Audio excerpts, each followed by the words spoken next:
everyone, today we'll be taking a look at the LEGO Star Wars The Mandalorian The Razor Crest. This is set 75292, ages 10 and up, 1,023 pieces. It retails for around $100 to maybe even $150 in the US. Now, those prices might not be accurate because, like this set and the Child, if you haven't seen my review on the Mandalorian The Child set, definitely be sure to go check that out. This is on high demand and is hard to come by, so prices may fluctuate depending on which site or store you go to. This is a very complex and awesome set. It's got a lot of compartments, a lot of action, features, some awesome minifigures. First thing we're going to take a look at is the Razor Crest itself. We'll finish it out with the minifigures. Before we do, I do want to say subscribe, drop a like if you haven't, and let's get into it. Coming in for a closer look at the Razor Crest, you can see this is a very big set. I mean, for being 1,023 pieces, it is pretty big and pretty hefty. At first glance, it might not look like much, but you really have to have it in person just to really appreciate its size and its complexity. But there are a great number of stickers in this set. As you can see, you've got some nice detailing for the panels on the side. This is actually a print for the actual capsule, but I'm going to go ahead and give you a 360 of the whole thing. Moving on to some more stickers near the booster area here. Those are big stickers that cover the entire panels. And the back, you can see, just using the basket pieces for the back of the boosters, which we'll get to once we take a closer look at them themselves. Just great detailing all around, in my opinion. And closing it out with a view from the front. Now let me go ahead and bring the capsule in closer so we could start off with that. Here's a front view of the Razor Crest itself. Now starting off with the capsule, the entire capsule can be removed or taken off so you can get a minifigure in there. You're just going to want to pull onto that little stick on the top there, and those will just unclip to give you a better look at the capsule. This is a print. This is probably the only thing that is not a sticker. There's the capsule. And then you could get a better look at the inside, and we'll take a closer look at that in a minute. As far as this section can actually lift up itself, I'm not exactly sure what that would be for, but LEGO does actually recommend you store the Mandalorian's rifle in there, which we'll get to in a minute. Aside from that, that just closes all up nicely. This can't actually be removed. It's not intended to. It just is intended to lift up, and you can't actually lift that up with this in place. So if you want to store his weapon in there and get to it, you're going to have to remove this first. Let me bring you up for a closer look at the cockpit. There's an up-close look at the cockpit. Only 2 seats here, and obviously there are a lot of mods to make this a little bit more accurate, such as the cockpit area making a little bit more room. I was a little disappointed the fact they actually went with these bright red chairs. I'm not sure why they did that. I would like to see maybe some brown or a dark gray, but I'm not exactly sure why they went with the red chairs. We can see you got 2 there, one for Grief Karga, one for the Mandalorian, or one for the Mandalorian and another passenger, or him and Grogu. And you can see you've got a little cheese slope there, or wedge, that is printed. This is actually another printed piece there to be the module and the controls. I was a little disappointed they didn't actually show like the shifter or the shifter knob that Grogu so much loves to play with, but that just snaps back on there. And I can show you what a minifigure looks inside there. There's what a minifigure looks like inside the actual cockpit, and then you can take the capsule and you can stick that back on and snap that on, and you can see you still got a nice view from him on the inside. And there's a view from it from the front with the minifigure inside there. I like the fact that you can actually see him inside. I think that definitely makes for a cool shot if you're taking pictures or making another scene. But aside from that, getting into kind of the storage area or the weapons hanger, as I said at the beginning, you can just lift this up, move this forward for you, and you can see you've got 2 black clips right there, so you do have room to clip 2 weapons if you so choose, but LEGO does actually recommend that you store his rifle in there. So you just take it and snap it in just like that. So that's what it looks like. And then this can completely close back down, and you can still have a little bit of a gap there, but not a big deal. And that rifle can be nicely stored inside there. You also, as I said, do have room for another weapon, but this is the only weapon that is actually included for the Mandalorian, and we'll take a closer look at that in a minute. But closing this back up, we can move on to the escape pod over here, which is definitely an awesome inclusion. Let me get up higher for you. There's a better view of the escape pod itself, and just to remove it, you're just going to grab it from the side, and it removes very easily. It is just on a jumper plate, and you can get a better look at how the structure is built on the inside, and we'll take a look at the interior a little bit later. Got some vents or grill pieces over in the back here. They can be angled ever so slightly if you wanted to. Getting into the back of it, or the tail section as I like to call it.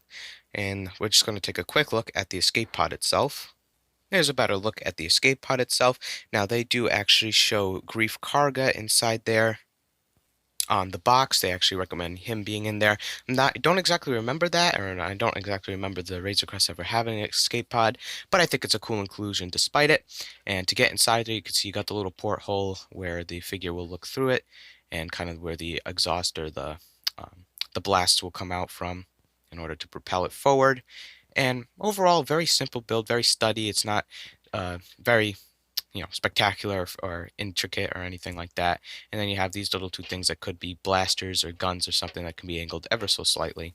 And to get inside, you're just going to reach in and you can pull this entire assembly off just like that. And you can actually place a figure in, and their legs will snap onto those two little jumper plates at the bottom there. Let me go ahead and show you what a minifigure looks inside like that. There's what a minifigure looks like inside, and that is the minifigure LEGO recommends you putting in there. And Grief Karga can actually have both of his blasters in there. You don't need to remove those to have them fit. So I think that that is definitely very cool, and that just snaps back onto those red studs, just like that. All closes up really nicely, and you can see his face right through the porthole. He just looks through that. Overall, very cool. And it does snap back on into the middle where it came from very easily. Just want to press it down real nice, just like that. It doesn't stick out too much. I still think it looks pretty nicely condensed, and it doesn't really look like an escape pod, which is nice. I'm glad that it actually looks like part of the ship. If you want to have like it be the escape pod, or you don't want to have one, it still looks like it could be part of the ship. So I'm glad that they built it to match. But as I said, it just sits on a jumper plate inside there. Overall, not too much on the main kind of hull of the ship, if you will, or the top, not too much detail, just some vents all over the place getting into the spring-loaded shooters, which we'll talk about last. And as I said, nothing too fancy for the actual top. Moving back down to the capsule, we just put this back on. Very nicely shaped around the front. I really like what they did there. Let me give you a better view. With the actual slopes, I think they did a very nice job just rounding it to really look like what it did in the movie. Now, these do not actually have any action features. The actual blasters or cannons on the side, they can be folded down, but we'll get to that in a minute. They don't rotate or anything, but you have an identical one on either side. Still think that that looks really nice, pretty accurate. Getting into the boosters, we'll talk about those. Now, I have heard a bunch of complaints about this particular section, and that it is not accurate to the actual movie, and that they could have used different pieces, but there are a bunch of mods out there. Although this isn't accurate, this is something that's never happened to me before. I actually think it's very cool. I think it adds a lot of detail, although it is not accurate.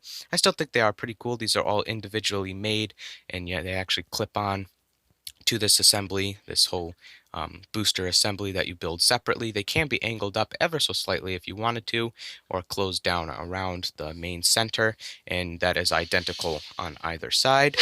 Aside from that, as I said, you do have big stickers to cover these panels on the side there, so you do want to be very careful you don't get any air bubbles or any creases in there. Moving on to the back of the boosters. Very plain. I was a little bit disappointed. They just kind of went the easy way out with using the normal barrels colored in a new gunmetal gray with just an orange plate on the bottom, a rounded plate, and they just stuck that on the back. It does look pretty cool, pretty accurate, but I kind of wish they would have gone a different route as far as just like, just sticking those on there just to call it a day.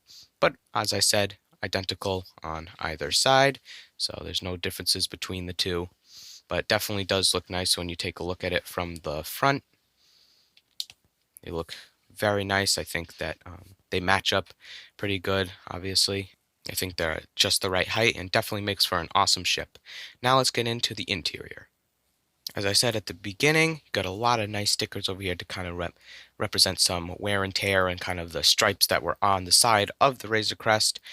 But this whole panel, as I said when we were talking about the blasters, can be lift it down to reveal a bed chamber in there, which the Mandalorian sleeps in. And you do have some nice panels. Those are actually stickers in the back. Let me see if I can get in there for you. There's a better view of what it looks like, but as I said, that's supposed to be the little slope right there, is supposed to be his pillow, and the legs will just stick on to those two jumper plates, just like this. Let me show you what he looks like inside. And the cape does get in the way a little bit. Let me see if I can ruffle that up. Try to get him to sit in there. It is a little bit difficult. Come on. Come on. There we go. And you can just represent that he's laying down on the pillow there. He can have the rifle in his hand, but it might hit up against the wall over there, so Lego shows him resting in there weaponless, which hopefully he would. He wouldn't want to shoot himself, but that's what a minifigure looks like inside. You can actually close this up if you wanted to. It doesn't prohibit that feature at all. Rotating that back down, you also do have the ability to lift this panel back down. You can see what that looks like inside there. You also do have the ability to move this big panel completely down, as well as this little angled panel, and you can see just a better look at the structure inside there. Now this little section right here is kind of a little carbon freezing chamber, which is definitely pretty cool. You have these little two assemblies that you can actually take out, which are stickers, and you can see you got your two prisoners or bounties in carbonite in there. Isn't the actual original Han Solo kind of molded piece to actually put the figure inside. These are just stickers, which I think are fine. You know, they are a little bit small as far as width, but I think they do good representation, kind of like what they used for the original Han Solo and the original Boba Fett Slave 1. So definitely looks pretty cool. I'm glad they included these two, and they do not snap in. They just do slide in there, and you know, loosely, but they will stay just because of the friction between the top and the bottom, so they won't easily fall out, but they just do slide in there, as I said, make it easier for you to kind of pull them in and out if you so choose. Nothing too fancy on the inside of the interior.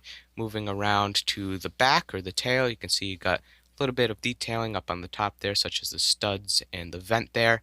Moving on to the actual back that opens up, that can all fold down. As I said, the entire interior can be revealed. This panel can fold down, as well as this other panel, and then this smaller one. Just like that. Now you can completely see through the entire Razor Crest. You can see a little bit of how the structure was made. For those of you who have built it, you probably know. For those of you who don't have it, the structure is very sturdy, very strong, so you don't have to worry about it really completely falling apart if you drop it. Obviously, some other little assemblies might fall apart, but you do actually have a lot of room inside if you wanted to place some figures. So there's a lot of cargo room and room for people to actually stand next to the carbon freezing chamber, which isn't that great. It's just, as I said, a holding place for those two. You do have some clips over here for your spring-loaded shooters. I have two in there right now. They do give you a third extra, so that can just clip in right there. And if you don't want to have the spring-loaded shooters in the actual shooters, you can stick the other two in there. And as I said, this still closes back up. Aside from that, the interior isn't that crazy besides that little carbon freezing chamber, as I said. So this can all be completely closed back up very nicely, like it never happened. Still think that that looks really nice. Getting into the bottom, you can see just using those ski pieces, nothing too fancy to be the landing gear, but it does work. Last but not least, getting into the spring-loaded shooters, you can see you have these two vent pieces right here, and you're just going to want to push down on this second vent piece in the back of it. So this is going to be the front, that's going to be the back. You have the same exact mechanism on either side. There's no difference between the two, so you're just going to want to push down on both of the back. You can do it at the same time, or you can do it one by one, and if you press down on that, as you can see, that just went flying. But as I said, they do give you an extra to put back in there. I'm not going to shoot the other one because I don't even know where that other one went. But as you can see, that just folds down in there. And it is very hard if you want to, try to get that back up. That's going to be difficult. I can't do it with my finger. But when you put the spring-loaded shooter back in, it's going to pop back up. So just using the extra here, you can see if I put this back in, it's going to pop up just like that. And aside from that, that pretty much completes it for the look at the Razor Crest itself. Now let's move on to the minifigures, and then I will give you my final thoughts on this awesome set. Starting off with the Mandalorian himself, this is his makeshift armor before he gets his complete Beskar shiny upgrade. Now moving his blaster out of the way to talk about that and get that out of the way first. Nothing too fancy, just using the normal shorter Star Wars blaster with a dark brown lightsaber hilt and a black clip piece to represent that kind of odd but really cool rifle that he had in the Mandalorian series. Although does not represent the awesome stock he had, I still think that this works. It's pretty cool. Moving him back into the screen, you can see got his nice makeshift armor, the two different colored shin or knee pads, the straps, the tan base with a little bit of the cape printing, and kind of the orangish brown kind of chest plate, the dark brown arms, dark gray hands, the gunmetal gray helmet that we've gotten many times before. Definitely very cool. Looks very nice. Aside from that, we do not actually get any facial printing yet. Hopefully we will eventually get it. It's still just a normal standard Lego black head with no printing on it. Taking the head off, put the helmet back on there. You can also remove the cape to get a better look at his printing on the back. These are the shorter style of papery capes they've been using for the Mandalorians recently. Spinning him around to the back. You can see, just great continuation of the printing there with the continuation of the straps, the strap around the back, and continuation of that orange chest plate. And there's a final look at what he looks like with all his components. As I said, the only accessory he does come with is his rifle there. Overall, very nicely printed figure. Next up is Grief Karga, played by Carl Weathers in the Mandalorian series. Very nicely colored and printed figure. As you can see, the two accessories he comes with is his dual blasters there. They are identical. They are the same standard Lego blasters, just the shorter versions. So you can remove those if you don't want him to have them to get a better look at his printing. Very nicely dark brown and dark red kind of based torso with a little bit of some straps there. Regular non-printed dark red legs. I was a little bit disappointed about that because I really liked how they printed his torso. Golden arms and some dark brown hands. I really like the color scheme of this figure. I just wish that he had included some type of drape or cape. As you can see, some nice creases and nice printing continuing onto the back. Very nice, so very nice facial printing there with his big mustache there, eyebrows, and the smile. I really think that this does capture what he looks like. Now, this is him from the first season, not the second season, as he does have kind of a goatee or a little bit of a whitish gray beard. Removing his hair, this is the standard Lego Star Wars hair they've been using for Finn. And his secondary face, very cool. Just his angry, disappointed, or ready for battle type of face. Still think looks very cool. And as I said, you can put the blasters back in with that face on, which makes him look like he is in the middle of battle or ready for battle. Point those the other direction. Overall, very nicely colored and printed figure. I just wish he could have, and I just think he could have benefited from some leg printing, and I wish they had included a cape. Next up is IG-11, and I'm so glad to finally get this figure, or this droid. I really knew that I had to get him, and I really wanted him ever since I saw Season 1 finale, Episode 8, where he, spoiler alert if you haven't seen it yet, sacrifices himself to save the rest of the gang. I think that this is a very awesome droid. We have gotten him a couple times before, I believe, in some Imperial sets, but removing his head to get a better look.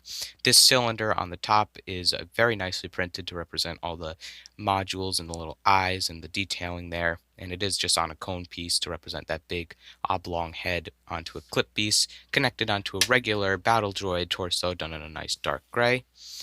He does come with the standard bigger or longer Star Wars blaster, so I'm glad they included that, as well as clipped onto the back as a rifle. So that is definitely pretty cool to get a bunch of weapons in this set. And this is just a clip piece connected to a stud, which connects onto the back, which has the anti-stud.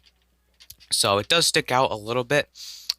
Kind of does look a little bit odd, but I find that when you actually put the rifle in, It still sticks out a bunch, but from the back it doesn't look too bad. I'm personally going to be leaving that assembly off when I display him, but aside from that, you do have some nice movement. As you do with all droid arms, you can just stick the gun in that arm. And aside from that, there's really not much else to say about this figure. Overall, I'm very glad I was able to get him. Next up is the Scout Trooper. Now, you only have one of these included in this set, and I really wish we could have gotten two. Maybe in place of Grief Karga, and maybe if he came out in another set, but I'm really glad that they included him in this. But I would have liked to see two of these guys just because of how beautifully and nicely printed it is. And this is actually my first scout trooper or biker scout or biker trooper. It goes by many names. Now he also does include a shorter blaster, which we actually did see him use in the first season. That's pretty cool. No arm or side of the leg printing, which I think is pretty fine, or I think is fine. And I think it's pretty cool that he has black arms instead of just the white with the black hands that we've gotten in so many stormtroopers. I really think that doing a black arms and black hands with the white helmet, white torso, and white legs really makes it pop. I think it really makes him look really nice. The helmet is nicely printed and detailed too, but taking a look at the chest detailing, you see you got some nice padding and armor there, getting down to some very nicely and complex detailed legs. Spinning them around to the back, you can see just more great continuation of that printing there. Taking the helmet off to give you a better look, you can see very nicely printed helmet done in a nice white and black color scheme. You got some symbols or some detailing up there, as well as the main facial part. Some more detailing all around, just looking really nice there. And I really like the design of these helmets in Star Wars anyway. I'm glad that they included a different type of face used for Batman or Superman a lot in the DC sets, or maybe even Lex Luthor, aside from the angry clone face that we get so much. But again, most of the time probably going to be having the helmet on, so I'm glad they didn't just give him a black head like they did with the Mandalorian. And yeah, aside from that, really awesome figure. And last but not least, the child himself, Grogu. Yet again, another inclusion in this set. I personally now have three of these guys. I got one of him in the Brick Built Child set. I also bought one of him separately, so now I have three of these, and I really love this molding for the head. Taking that off separately. The reason that I said just the head is because this is a standard Lego City baby body, just done in a nice dark tan to represent his robes with a little bit of printing there, and the hands are done in a nice kind of sandish green. But as you can see, very cute face with a little bit of white pupil in the eye, and a little bit of nose and mouth printing there, and the nice ears, and a little bit of kind of creasing on the head to represent kind of the wrinkles. Overall, extremely cute. I'm glad he came in this set. Thank you all so much for watching. I hope you enjoyed, and I do hope you found this helpful. If you did, please leave it down in the comment section down below. Definitely be sure to subscribe, drop a like if you haven't. This was my look at the LEGO Star Wars The Mandalorian The Razor Crest, set 75292, ages 10 and up, 1,023 pieces, and retails for around 100 maybe $150 in the US. I know this review was extremely long, just had a lot to cover in this video. I think that this set was absolutely awesome for getting 4 minifigures and 1 baby figure, or 5 minifigures, including Grogu or Baby Yoda, whatever you would like to call him. I think that all the figures included were definitely necessary. The only thing I do wish is that we had gotten the new Beskar upgraded armor for Mando, but the timeline that this set is based off of, I don't believe he had it yet. He may have, but I'm pretty sure this is kind of modeled off the last episode or the second to last episode of season 1, where the biker scouts take Grogu. Do I wish they had included a second biker scout? Definitely, but I think they would have had to sacrifice one of the other figures or made the price point higher.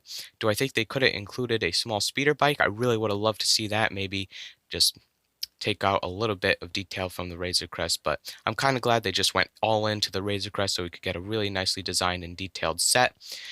I also do talk to a lot of people who wish that Queel was included in this set, since they included Grogu and IG-11, or the Ugnaught for those of you who have seen the season 1. I think that it could have been a cool inclusion, but like I said, the price point would have been a little bit higher, and for already a set that is on high demand and very expensive, as I said, the prices may fluctuate depending on where you get this set. I definitely recommend picking this set up. If you are a Lego Star Wars fan or a Mandalorian fan, you definitely need this set, even though his ship, spoiler alert, is destroyed. Hopefully it will be rebuilt. But I do suggest that if you want it and you know where it is, go get it now, because it is on high demand and it is very quickly becoming rare and hard to come by. But that was my look at this set. Hope you all enjoyed. Stay tuned for more content coming up soon. I'll see you in the next video. Happy New Year! This is officially my first video of 2021. Hope you enjoyed. I'll see you in the next video. Until then, keep building, my friends.